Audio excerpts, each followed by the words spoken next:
Good morning, everybody. My name is Maricela Rosales. I am a recruiter with the Department of Labor.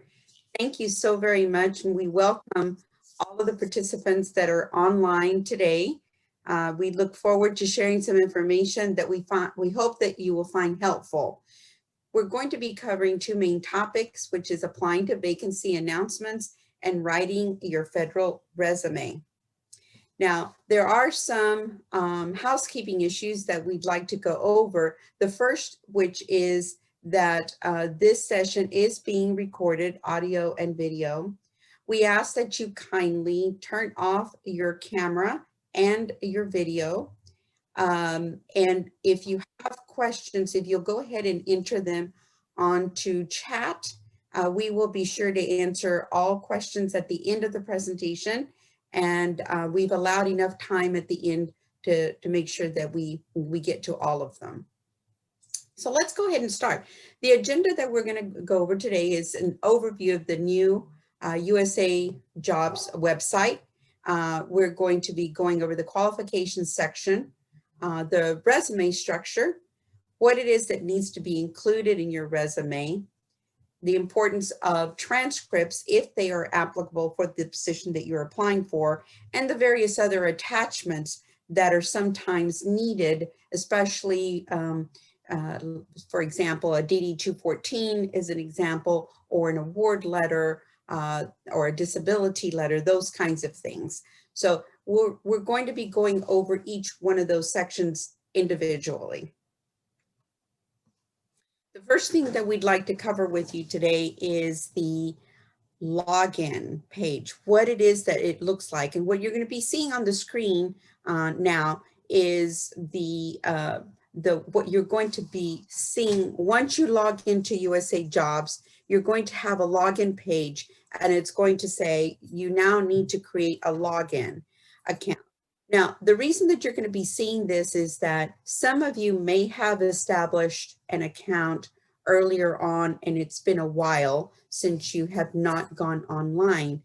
So what has happened is that there have been new security measures added, and so therefore, this is a way to protect your information. And you're going to notice there on this page that there are some frequently asked questions, and you'll be able to click on when you go on live into the website. You'll see this page, you'll be able to click on it, and you'll be able to have a lot of your questions answered, in addition to having a contact number or email to where you can ask additional questions if you have that. And the other thing is that we want you to know is that if you say, well, if I already have an account, can I use that existing username and password? And the answer is actually no. So because of the new security measures that have been put in place, this is the way that you would get a new start fresh, so that you can have all of your information updated and get it online, and with all the latest information that you have to submit with your application.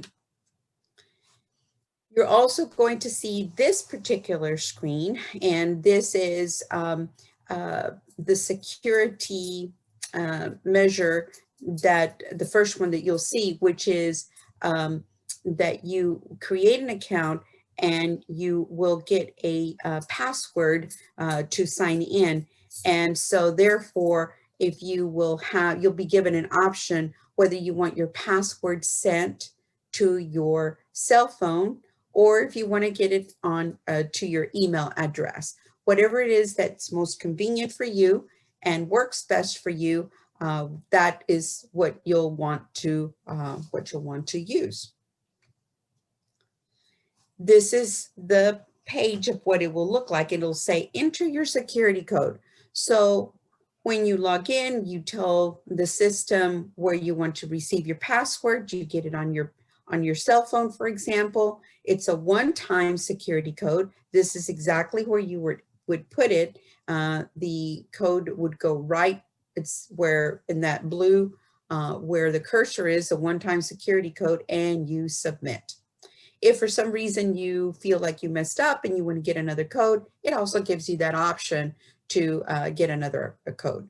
And then also, if you don't have access to your phone at that particular moment, then you click on the link where it says choose another security option.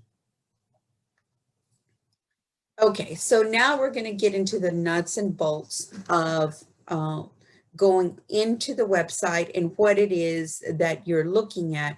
Oftentimes, as a recruiter, I get the questions answered or asked about, about how to navigate and understand what it is that you're looking at. So the first thing that you want to note when you're looking and you're opening at a announcement is the actual title. And so in this case, it's the workers' compensation.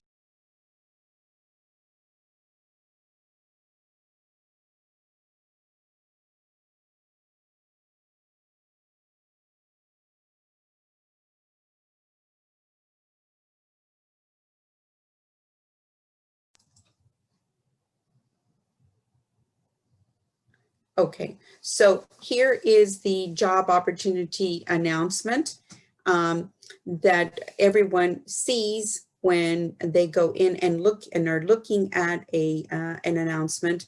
And so the first thing that you want to look at is the workers' compensation claims examiner. And you'll notice that right beneath it, it says Office of Workers' Compensation Programs.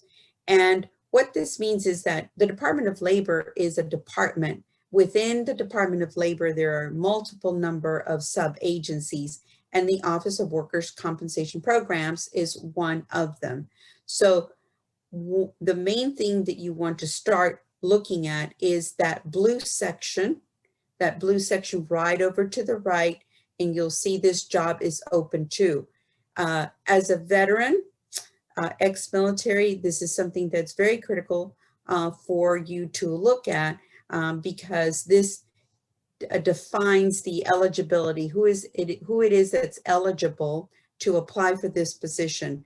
So there are special hiring authorities, which my colleague will cover in a few minutes. But this is an area where you definitely want to look at to make sure that this position is open and eligible, and any information particular to the veteran category. So this is very important. That's where I would suggest that you start.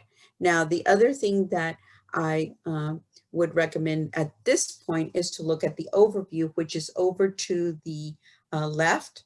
And you'll notice there are a number of things that are highlighted, and starting with the open and the closing dates. And you'll notice that there's a little clock there. This is important because regardless of the date that it shows, this one, for example, this is as an example, and they all will have the open and closing dates.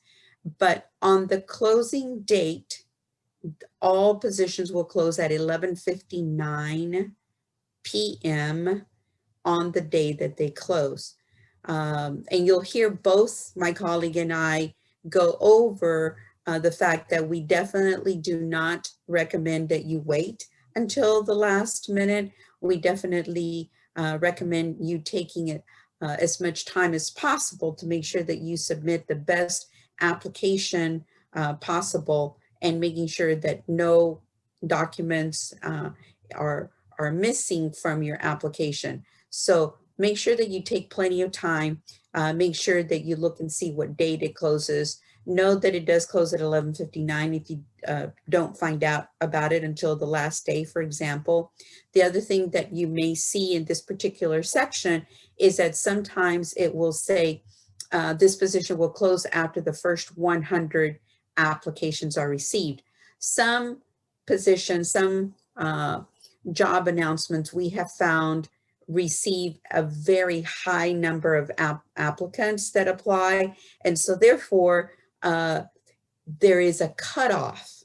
And so therefore, that is why it will say sometimes first 100 applications or the first 150 because of the high volume of applications that are generally received for a particular posting. You'll also notice the pay scale and grade. These are very important because oftentimes a person may not be interested in applying for a lower grade, but this is important because if it's a 7-9, that means that there is a career ladder and therefore it will not remain at the grade 7, that it has a potential of going up to a 9.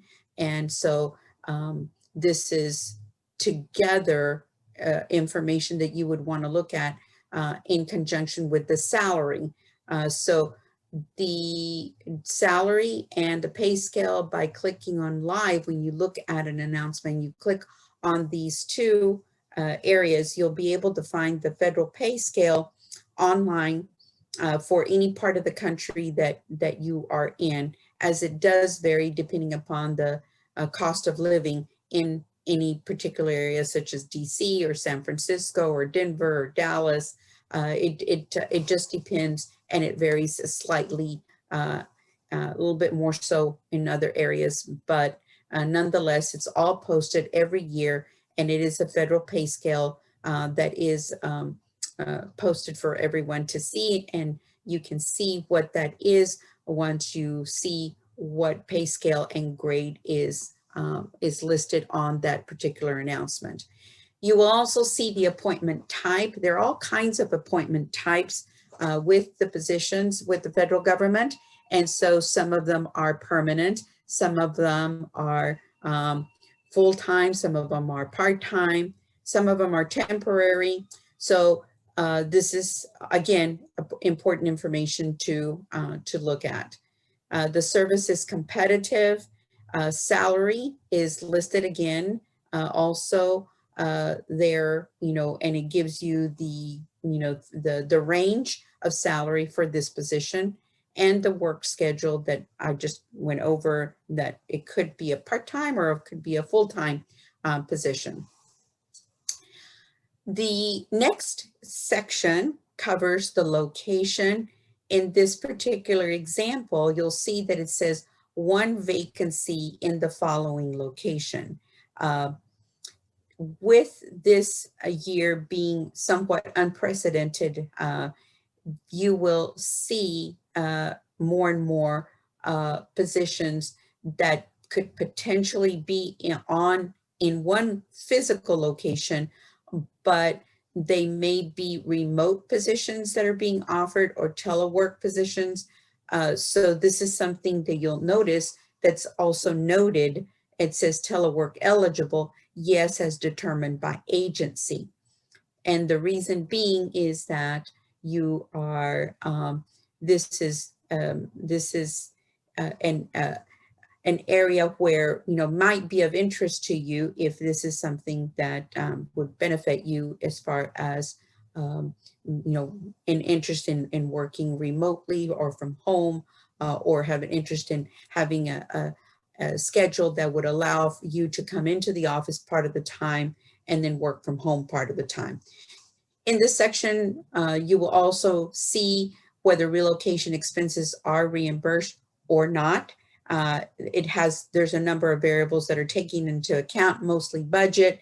And like I said, sometimes we do have applicants that are interested in applying in a different physical geographic location than where they are currently at. So this particular page will always be in this, and actually the whole formatting of the postings are in the same format for all the announcements that are made.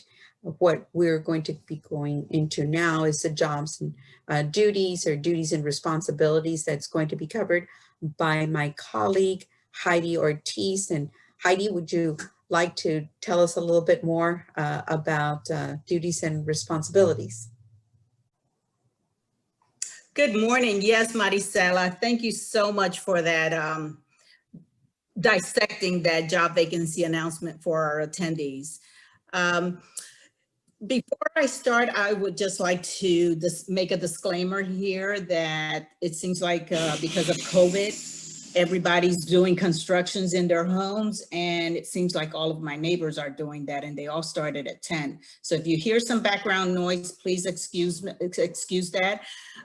They will not take my advice to stop for a second, but it's out of my control. It's my neighbors, and so I'm just putting that out there just in case you hear anything like that. I also want to take this opportunity to say thank you for your service. As having served in the military for over 26 years and having transitioned into the federal workforce, I understand exactly where you're at right now in considering employment in the federal government. So with that being said, and moving on to the duties and responsibilities, which is the next section in the job vacancy announcement.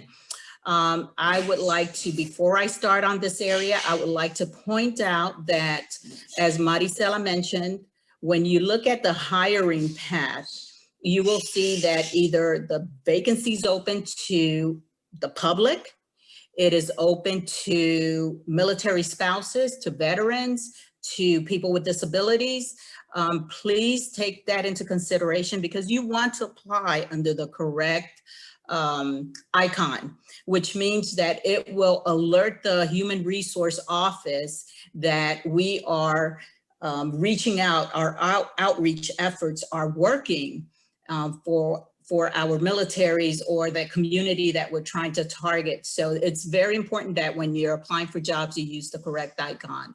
And plus it gives also that human resource manager an opportunity to see that if it's a veteran coming in, that there are some special hiring authorities that apply to veterans, such as the Veterans Recruitment Appointment, which is the VRA, 30% or more disabled veteran appointing authority, Veterans Employment Opportunity Act, which is the VEOA, and the Schedule A. So there are several hiring authorities that pertain to veterans, and it is important.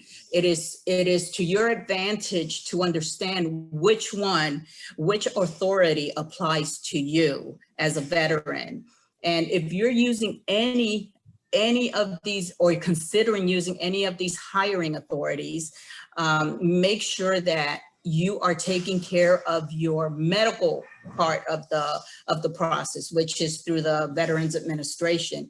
Because in order to use some of these authorities, such as the 30% or more, or the Veterans Recruitment Appointment, which means that an agency can do a direct hire, you have to have the supporting document from the Veterans Administration to show that you qualify under that hiring authority. And veterans hiring authorities are established by law or executive order, which means a hiring manager may hire candidates directly without having to go through the full application process. So it expedites the process. It allows a hiring manager to make a direct hire without even having to go through the competitive or OPM regulations. So make sure that you're clear on all of these hiring authorities that pertain to veterans. In addition to those veteran hiring authorities, you also have the Schedule A. So if you're a veteran with 30% or more and you have that VA letter, that means that you can also apply under a different icon, which is people with disabilities. So there's another avenue for you.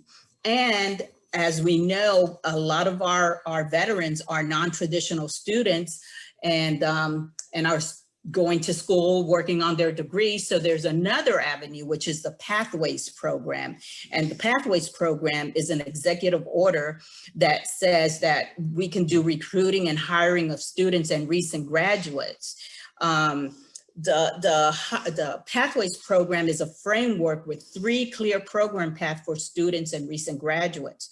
We have an internship program, the recent graduates program, and the Presidential Management Fellows Program, which means that you can use your Veterans Hiring Authority under the Pathways Program. The Recent Graduates Program, you can be working on a 2-year, it's a 2-year development career program, and it's for recent graduates. And for veterans, it allows you up to 6 years from the date that you graduated to apply under this authority. So under regular conditions, it's 2 years for any other college students, but for a veteran, it allows you up to 6 years from your date of graduation. So these are great hiring path that you should just get, brush up on. And if you have any questions, we are always here for you to clear that up, to let you know which hiring paths are available. So having said that, now when you're looking at duties and responsibilities, you looked at a job vacancy announcement. Now, Maricela worked over dissected that vacancy announcement for you. But even before you start the application process, and let's just say that you find a job you're interested in, everything meets your interest, before you even start that application process, and after having reviewed the duties and responsibilities, there are some assessment questions attached to each job vacancy announcement. And what I suggest you do is, and the system allows you to do it, is to go in there, review those questions, and make sure that when you're ready to apply and you're answering those questions, that you can substantiate your answers with your resume and the duties and responsibilities that are part of this job vacancy announcement. Everything has to match.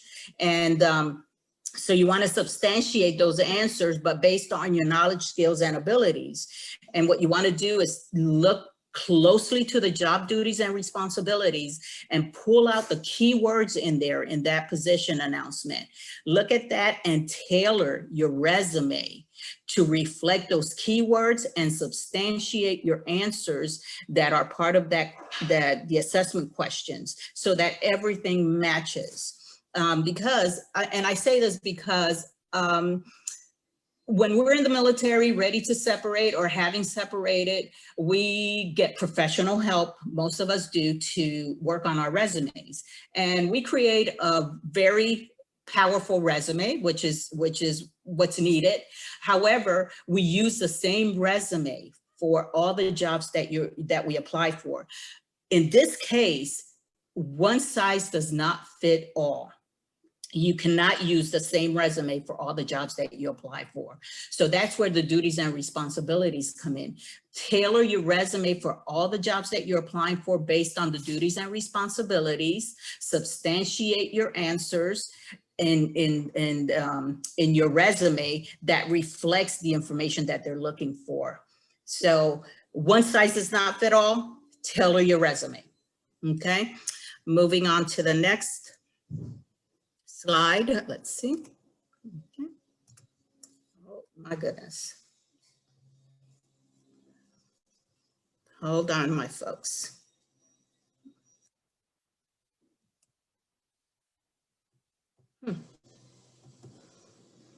Okay. That's what we just talked about. Who may apply? Just make sure that you're applying under the proper icon there. If it's open to the public, anybody can apply, but veterans can basically apply for any position, even if it's not open to the public. Okay, the requirements and conditions of employment, you must be at least 16 years of age, which we all are. And some appointments may require a background investigation. Some may require a probationary period. And there are some documents that will be required when submitting an application. On the qualification section, I suggest you read thoroughly through the qualification section, because in some areas, what I've noticed is some folks automatically self-eliminate if they don't have the 52 weeks of experience, or if they don't have the education requirement that is posted on that job vacancy announcement.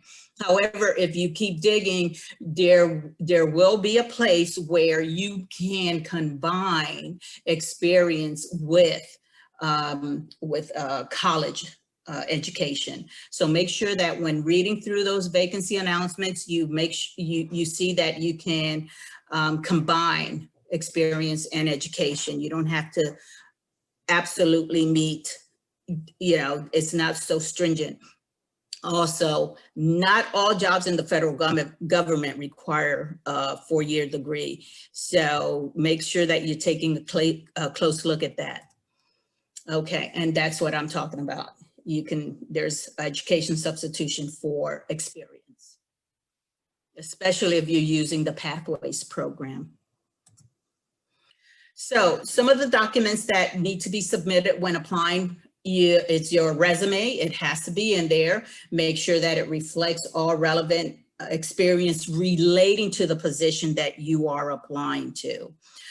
Transcripts, they can be unofficial, and then you can back it up with the official transcripts, and your Veterans Award letter or disability letter from Veterans Affairs. Okay. All vacancy announcements in the federal government will have a contact information page, and that person is the human resource specialist that's attached to that vacancy announcement, that's managing that vacancy announcement for the agency and the hiring manager. So if you have any questions related to that job vacancy announcement as it pertains to your veterans experience, anything like that, please make sure that you reach out to that hiring, that human resource specialist for additional information or to clarify any concerns you may have. But the main thing is we want you to keep pushing on applying for any vacancy announcement that you feel you qualify for. Okay, so how to apply? First thing, like Maricela mentioned, you have to either create or log in to your USA account, complete all the application process, and make sure that you review those questions even before you start the application process, just to make sure that you're substantiating all your answers. When you answer those questions, they're substantiated in your resume. It's all reflected in there as it pertains to that job vacancy announcement. Make sure that you review your documents that you're submitting, and please do not start this process on the same day that you find the job, because finding a job is a job. So you want to start this process as early as possible, because sometimes, we start looking 7 o'clock, 10 o'clock at night, we see a job that is about to close, and we start that process. Please give yourself enough time, because once you hit 11:59 and your application is not in, it's over. It's over. You don't have a second chance of submitting that application. So give yourself ample time to complete this whole process. So let's talk about your resume. We all know that your resume is your best marketing tool. It should communicate all your qualifications, show that you can provide immediate results. And once we get to the end of this, I'm going to submit some information, useful information for you. It's the SMART method, which is what you should use when creating your resume. And the SMART method is specific, measurable, achievable, relevant, and time-bound. You want to make sure that when you're establishing or creating your resume, you show results. Whether was it time sensitive, what resources were needed, what measurable outcomes were attached to that, and what did you do to accomplish those goals. So I'm going to send you that, but make sure that all of those things are reflected in your resume. Measurable outcomes using the SMART method. Tailor it to each job. In the federal government, we don't have page limitations. So for someone who's been in the military, let's say over 15 years or did a career in the military, you're going to bring a lot of experience. You're going to show a lot of accomplishments and reaching many goals. So we don't want you to limit yourself in telling us how well you did. So we don't have a page limitation, but I've seen up to 5 pages. That should be enough to reflect your career and your accomplishments. And remember, this is going to be your first and often only impression. So, you know, make sure that you're showing all of your accomplishments on that. The difference between a federal resume and a civilian resume is the civilian resume, they want it short, fast, quick. So it's usually in bullet format.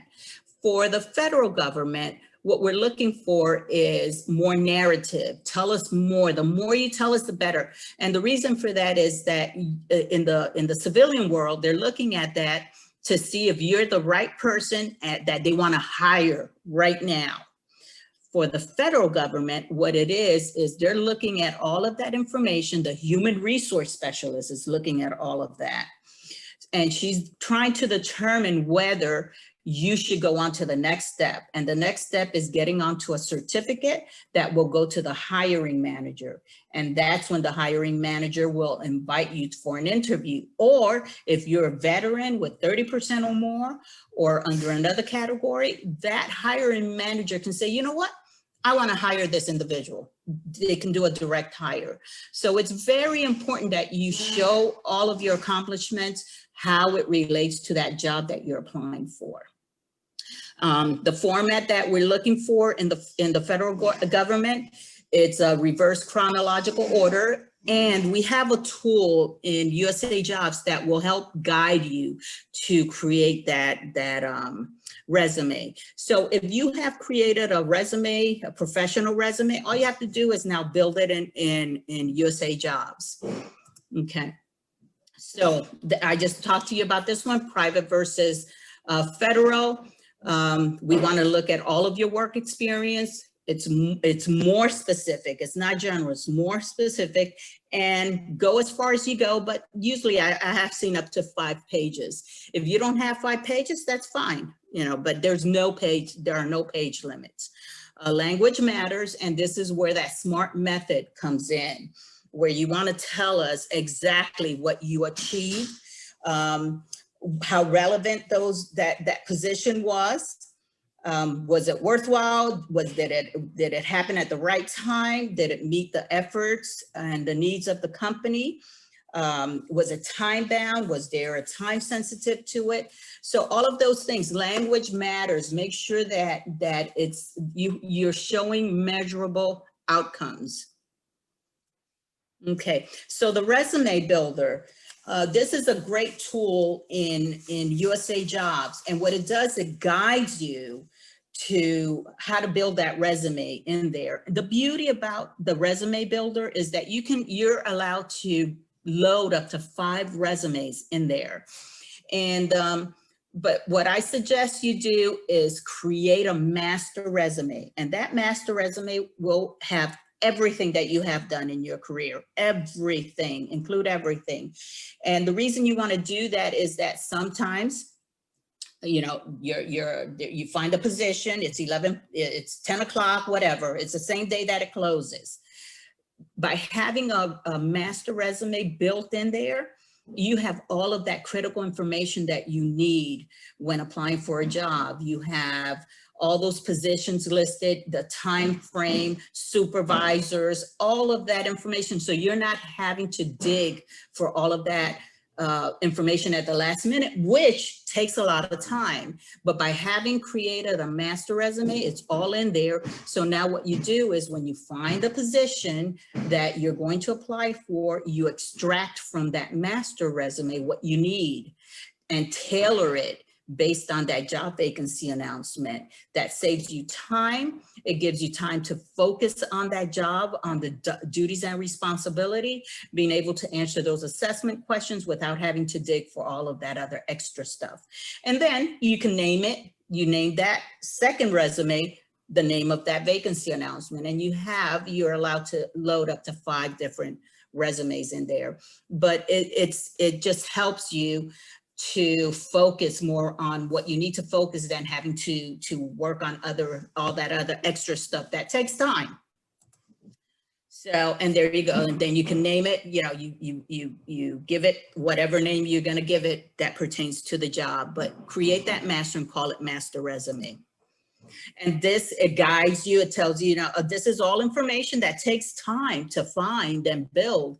When you're doing it, you know, the same thing for different jobs, you're looking for all of that extra information. But if you build a master, take the time, you already have a resume, most likely, dump that all in there, tighten it up so that all of that information is there for when you need it when applying for a job. And it just walks you through that process: education, experience, references. When we talk about references, make sure that whomever you're using as a reference is current, is an advocate for you, is aware that you're using them as a reference, and that it's up to date. All of the information is up to date. Even if you have to go back and change phone numbers, whatever, make sure that it's current, because we do call references, especially when they're doing a direct hire, they will call references. Okay. So this is the attachments form. And what it does, it just gives you like a backup. It's almost like a receipt that you have attach the proper document. So if you see that you're missing, it's not checked off on the DD form 214, you know, that's something that you need to include on that.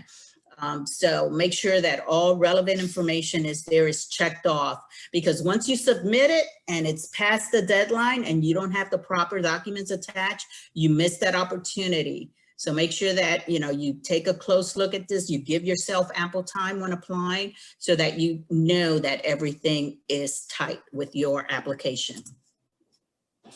Okay, so what are some of the benefits for working in the federal government? It's an opportunity to make a difference and influence America's future and continue your public service. We have great work-life balance programs in the federal government.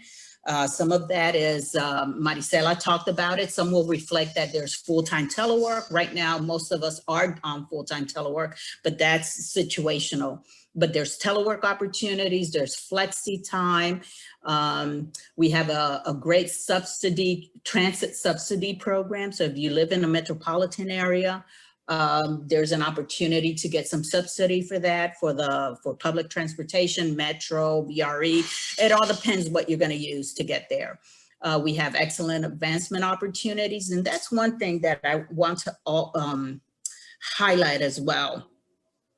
As a veteran, under 30% or more, a hiring manager can bring you up to a GS-15.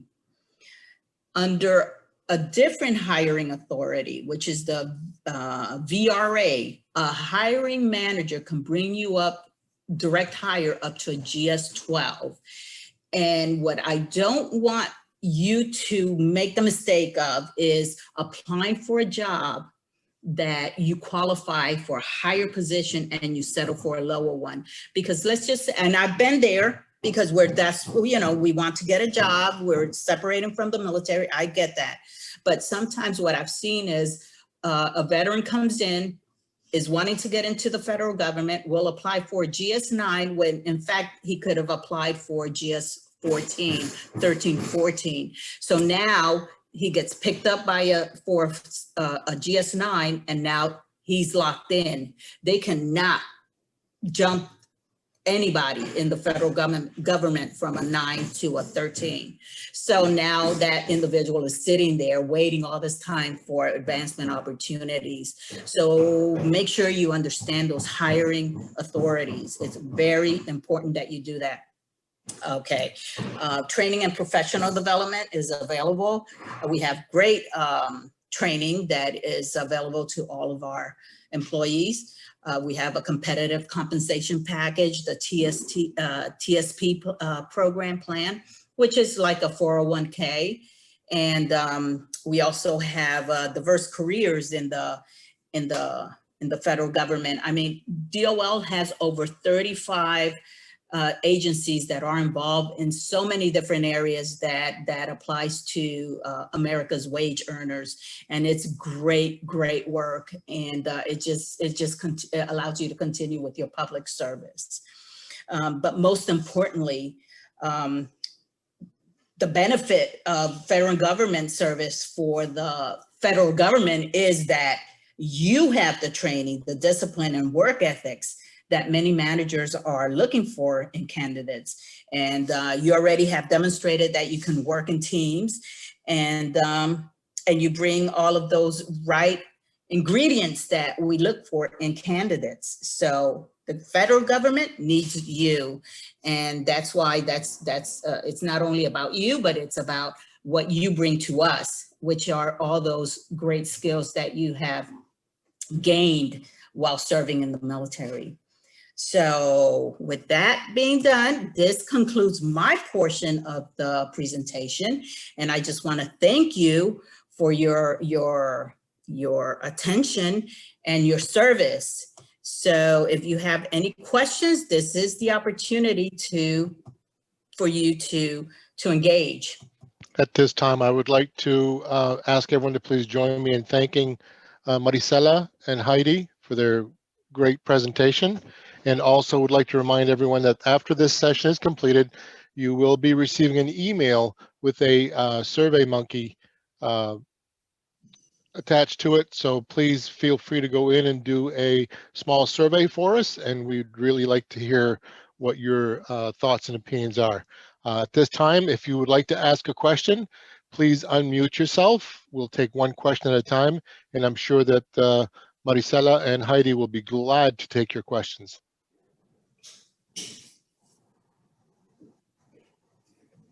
Well, I have a question.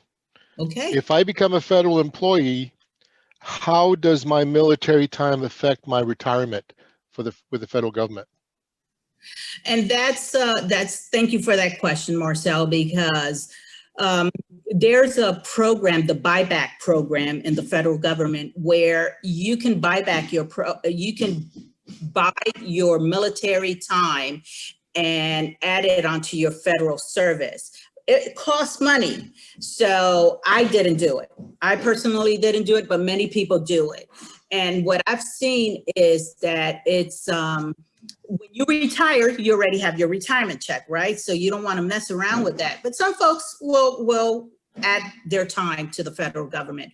I've noticed that maybe somebody who served in the Air National Guard or in the reserves of the Army, and you know, they did some time there. So they're not going to see that paycheck until maybe later on, 62 or something, or 50, whatever.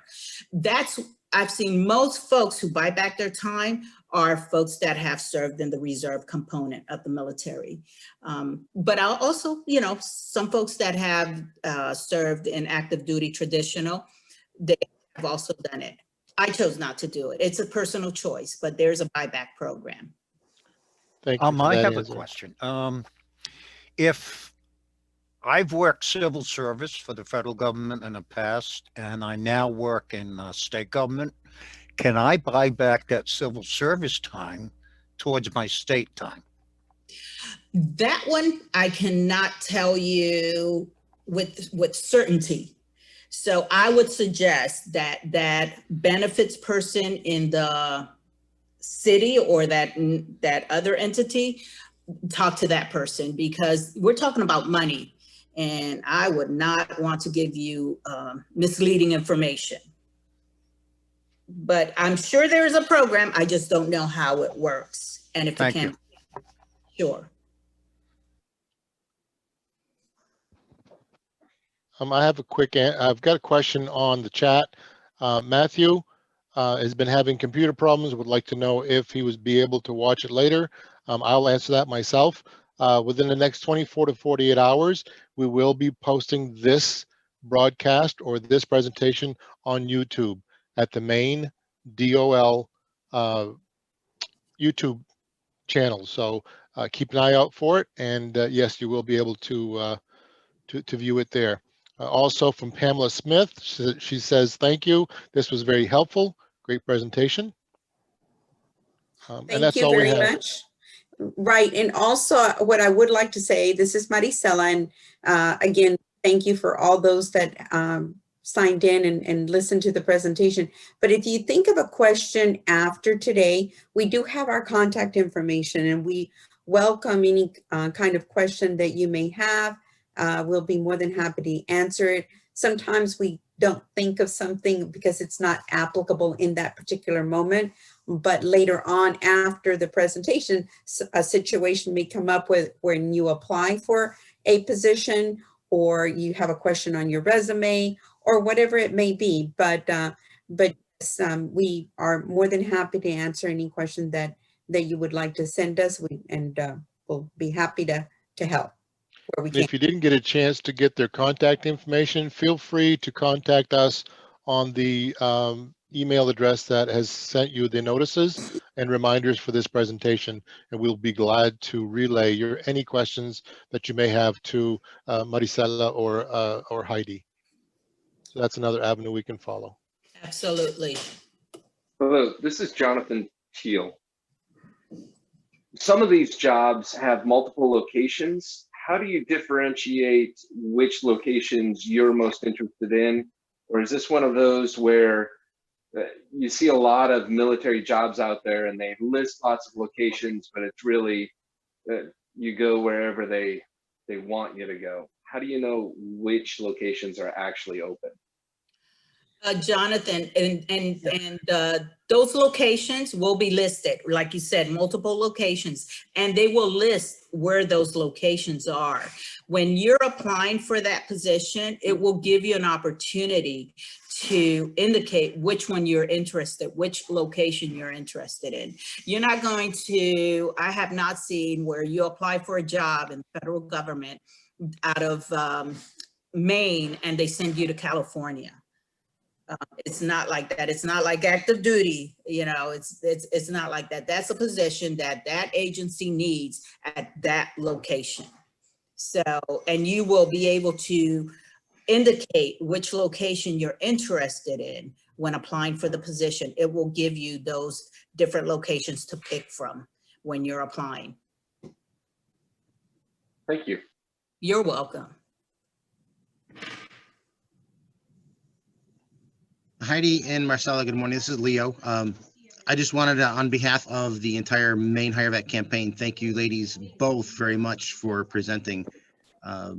Federal jobs really do interest a lot of veterans, and this was great information for those veterans who are interested in applying to have before they go into it. So Terrific. Again, thank you very much. You're very welcome.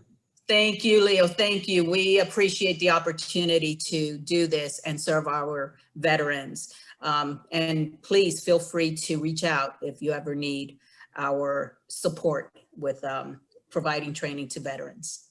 So yeah. Thanks, Heidi. We certainly will. Thank you.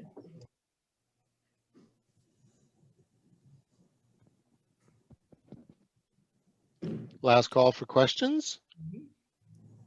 We'll give you just a few more minutes, and this basically ends the presentation. So you may file out any time. It doesn't appear that there's going to be any more questions. We'll give you 2 more minutes, and at 10:50 we'll conclude this presentation. Thank you. Thank you for the applause, Leo. Yeah, and when applying for any of these vacancies, if you run into any issues, if you have any concerns, you will, Marcel will provide you with our contact information. Please feel free to reach out to us. I'll be more than happy to assist with any questions because I know what it is to transition from the military to the civilian world. So, and I know I've made many mistakes when applying for jobs in the federal government, but I want to pass on those lessons learned. So please feel free to reach out. The inside connection, right? Right. It always helps. Well, absolutely. What you don't know definitely can hurt your chances because you can make some mistakes unknowingly. And so therefore, you know, that's what we're here for, is to hopefully share what, you know, the lessons that we've learned in order for others not to have to go through that experience and improve their chances of being able to successfully be hired in a position that, that they're interested in. One more question. I apologize. No, no. You mentioned that if I'm applying for a GS9, and I may be eligible, for example, a GS11, Right. how would I know if I'm eligible for that GS11 when the information is being provided for the GS9 position? So, Positions are only they're only available, and Heidi, correct me if I'm wrong, but it's all has to do with how a announcement or a position is posted.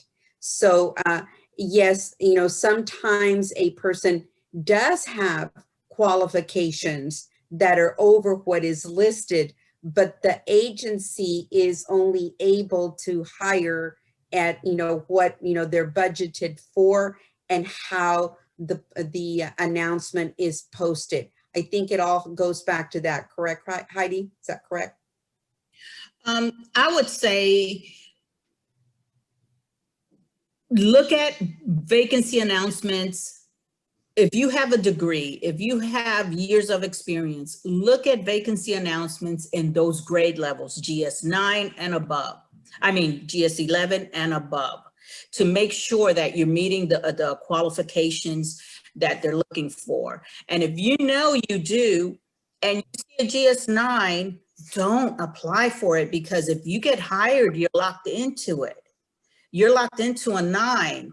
And I've seen people do that so many times that they lock into a 9 when they meet the qualifications for higher grades. So look at all those look at grades higher, 11 and above, to make sure that you meet the qualifications and apply for jobs in that range, in those range. Don't go below that, because you lock in. And in order to get up to a GS11 or 12 or 13, 14, you're going to have to leave the federal government and reapply.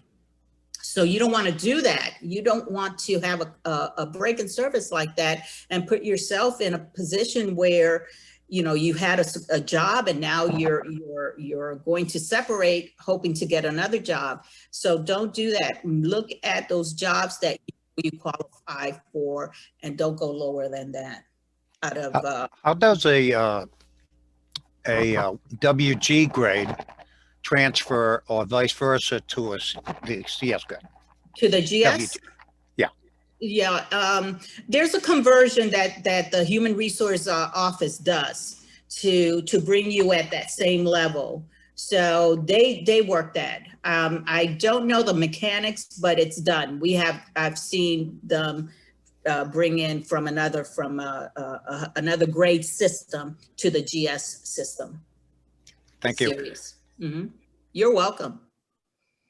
You're welcome. So my best advice is, as a veteran, make sure that you're taking care of your veteran preference. The VA, taking care of all of your VA issues, to make sure that if you're going to use any of the veteran hiring authorities, you have your certification, your documents from the VA to support that.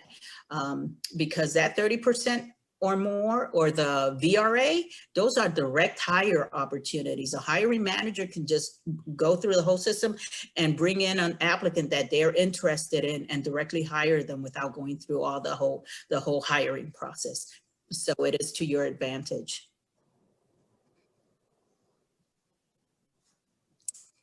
Yeah. So that's all that, those are, but again, I am here. If you have any questions, please reach out. Because there's always a hiring manager looking to hire a veteran, and they will reach out to us. And every agency in the federal government has a veteran employment program manager. And that's what they do. We communicate. If, let's say, DHS or another agency is looking to hire direct hire a veteran, they blasted out to the community of veteran employment program managers saying, hey, listen, I have a position description for a logistics person with this experience, blah, blah, blah. And we start talking. We talk, and if we have a resume that we can share, that puts it right in the hands of a hiring manager. So use us. Okay, this will conclude our Source presentation for you. today. We will have another presentation for next week. I'm not sure what it is at this time, but watch your emails and we'll get that out to you. Thank you again, Maricela and Heidi, for a great presentation. And we hope to speak to you soon. Thank you. Thank you for the Thank opportunity. you. Good luck, everyone. Thank you for your service.